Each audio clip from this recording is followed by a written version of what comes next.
I hope revised है ना, अभी तक क्लियर हो रही हैं चीज़ें। अब नया प्यारा सा टॉपिक पकड़ते हैं, सेक्शन 5। ठीक है, सेक्शन 5 में पार्टनर्स की बातें करी गई हैं, सेक्शन 6 में मैक्सिमम नंबर ऑफ पार्टनर्स की बात करी गई है। ठीक है, तो मैं आपको इकट्ठा ही पढ़ाऊंगी। Okay, so section 5 and section 6 मैं आपको इकट्ठा ही पढ़ाकर चलूंगी। अब देखो, मैंने आपको ऑलरेडी एक चीज़ बताई। क्या चीज़ पढ़ाई मैम? बताती हूँ, अभी रुको। मैंने आपको क्या चीज़ पढ़ाई है? मैंने आपको बताया है कि जो ये पार्टनर्स होते हैं, माय डियर स्टूडेंट्स, ये जो पार्टनर्स होते हैं, ये जो एलएलपी बनी, एलएलपी कैसे फॉर्म होगी? एलएलपी फॉर्म होगी, पार्टनर्स होंगे, ए होगा, बी होगा, सी होगा, डी होगा, ई होगा। एज सच बहुत सारे पार्टनर्स हो सकते हैं। तो मैम कितने पार्टनर्स हो सकते हैं? मिनिमम पार्टनर होते हैं 2। मिनिमम कितने पार्टनर्स होते हैं? 2। मैक्सिमम कितने पार्टनर्स हो सकते हैं? तो maximum partners unlimited, there is no limit in the law, there is no limit in the law. LLP में जितने मर्जी आप पार्टनर्स जो है वो रख सकते हो। ठीक है, सो 2 मिनिमम तो होने चाहिए। कितने मिनिमम होने चाहिए? 2 होने चाहिए, है ना। ओके, अब सपोजिडली मैंने आपको बोला 2 पार्टनर्स तो मिनिमम होने चाहिए, मैक्सिमम होने चाहिए, मैक्सिमम अनलिमिटेड पार्टनर चल जाएंगे। ओके, अब ये जो पार्टनर होते हैं, ठीक है, ये जो पार्टनर होते हैं, तो इन पार्टनर्स को ये कौन कौन हो सकता है? तो एक इंडिविजुअल भी हो सकता है, या ये बॉडी कॉर्पोरेट भी हो सकता है।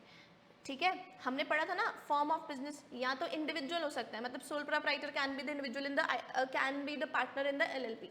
ठीक है, इंडिविजुअल हो सकता है, या फिर बॉडी कॉर्पोरेट हो सकता है, मतलब कंपनी। बॉडी कॉर्पोरेट में कंपनी मतलब फॉरेन की एलएलपी भी आपका एलएलपी में पार्टनर हो सकती है, कंपनी भी पार्टनर हो सकती है। HUF can not be the partner, HUF partner नहीं बन सकती।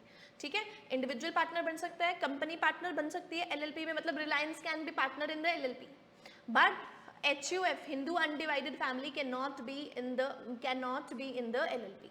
ओके, ये अपने बुक पे लिख लेना, एचयूएफ को क्रॉस कर देना। ओके, दूसरी चीज, इंडिविजुअल के केस में पार्टनर कौन से पार्टनर्स होते हैं जो डिस्क्वालीफाई हो जाते हैं? कौन से पार्टनर्स होते हैं जो क्या हो जाते हैं? डिस्क्वालीफाई होते हैं। देखो, एक तो वो बंदा पहले से डिस्क्वालीफाई हो जाता है जो अनसाउंड माइंड का होता है।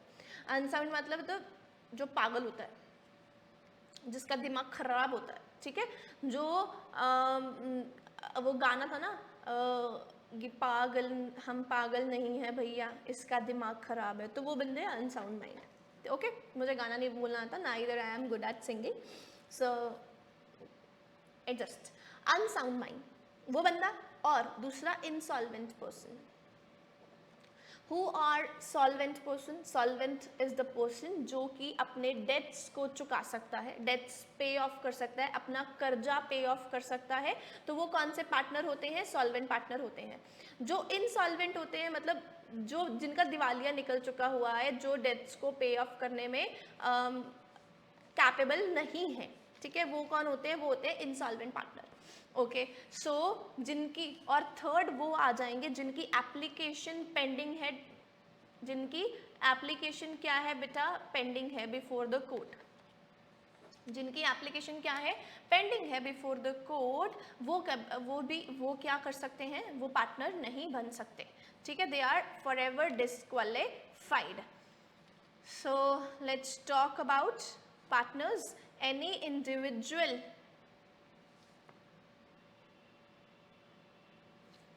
एनी इंडिविजुअल और बॉडी कॉर्पोरेट में भी पार्टनर, ये मैंने बताया था, can individual body corporate can be partner. However HUF can not become the partner. However an individual shall not be capable of becoming a LLP. कब? अगर वो अनसाउंड माइंड का है बाय अ कोर्ट। ये बाकी काट दीजिए, लर्न नहीं करना आपको। ठीक है, he has been found to be of unsound mind, या फिर आप ये भी लिख सकते हो, he is of unsound mind, he is of unsound mind। ठीक है, he is an अब ये नहीं होता यूजुअली पागल कि तुमने बोल दिया पागल है ये तो वो डिस्क्वालीफाई हो जाए, ऐसे नहीं होता। कोर्ट बोलती है ये पागल बंदा है, ये सेंसेस में नहीं है, तो हम उसे अनसाउंड माइंड का वो डिस्क्वालीफाई कर देते हैं। ठीक है, second, he is undischarged insolvent। Second, he is undischarged insolvent. Okay. Third, he has applied to be adjudicated as insolvent. उसने apply किया है कि वो he is insolvent and his application क्या है? Pending. उसकी application क्या है? Pending. LLP में कितने मेंबर्स होने चाहिए? एटलीस्ट मतलब मिनिमम कितने पार्टनर्स होने चाहिए? 2. मैक्सिमम जितने मर्जी हो सकते हैं. ओ ये very important, very very important. ये ना इस क्लॉज की बात चर्चा जो है वो कंपनीज एक्ट में भी करी गई है. किसमें करी गई है? कंपनीज एक्ट में भी इसकी चर्चा करी गई है. अगर एक टाइम पे number of partners is reduced below the 2. अब जैसे सपोजिटली एक केस स्टडी है ना, पार्टनर ए है, बी है, सी है. सी छोड़ के चले गया, कितने पार्टनर्स बचे? 2. बी भी छोड़ के चले गया, कितने पार्टनर्स बचे? 1. अब 6 महीने तक मिनिमम 2 पार्टनर्स अपॉइंट ही नहीं होते. हमने तो पढ़ा ना कि कम से कम 2 पार्टनर तो होने चाहिए. अब 6 महीने तक 2 पार्टनर्स अपॉइंट ही नहीं हुए, तो ये अकेला ही बंदा काम कर रहा है. अब जो इस अकेले बंदे ने अब काम किया 6 महीने के तक, ये खुद पर्सनली लायबल रहेगा. ये क्या रहेगा? पर्सनली लायबल रहेगा. वैसे हमने बोला था पर्सनली लायबिलिटी किसी की नहीं होती है, पार्टनर की, है ना, क्योंकि हर पार्टनर की क्या रहती है?